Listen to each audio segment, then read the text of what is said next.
Kempa বটলে ঝাড়ু খাই দিলে তো কেনেকৈ খাই দিলে আপোনালোকক দেখাই আছোঁ ব'লক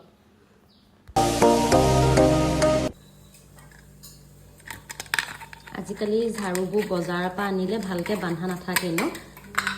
খোল খাই যায় ইয়াত দেখিছেনে ঝাড়ুটো সাৰি থাকোঁ খোল খাই গৈ থাকে ৰছীপাত মই নিজে মাৰি লওঁ আকৌ তো আজিও তেনেকৈ একদম টাইটকৈ বান্ধি লৈছোঁ আৰু পূৰা আইডিয়া এটা লগাম আজি মই নিজে লগোৱা নাই দেই আইডিয়াটো পিছে ৰুবুলৰহে আইডিয়াটো কি দেখিছেনে সি পিছে মোক কৈছিলে যে ষ্টিঙৰ বটল এটা ল'বলৈ মই লৈছোঁ এইটো কেম্পা বটল এটা কিমানটো কাম আহে নাজানো আৰু আইডিয়াটো হ'লেও চাওঁচোন বাৰু যদি কামত আহে ন তো এতিয়া এইটো এনেকৈ ভৰাই দিম এনেকৈ ভৰাই দিব কৈছে বটলটো পিছে বহুত ডাঙৰ হৈছে ঠিকেই কৈছিলে ষ্টিঙৰ বটলটোহে লাগিছিলে হ'লেও ট্ৰাই কৰি চাওঁচোন দেই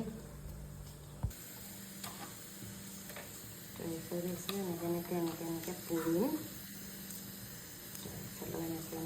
এনেকৈ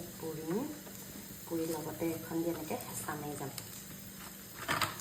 চাওঁচোন এপ্লিকেবল হয়নে নহয়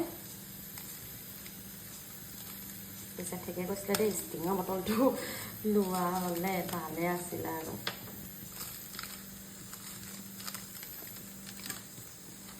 এইটো দেখিছোনে এতিয়া ধুনীয়াকৈ ইয়াত একদম এনেকৈ লাগি গ'ল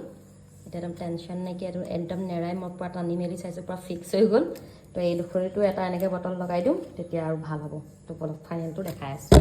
দেখিছেনে মোৰ ঝাৰু ৰেডি তাৰপৰা এতিয়া ধুনীয়াকৈ তুমি সাৰি যোৱা এতিয়া আৰু এৰাই পৰি নাথাকে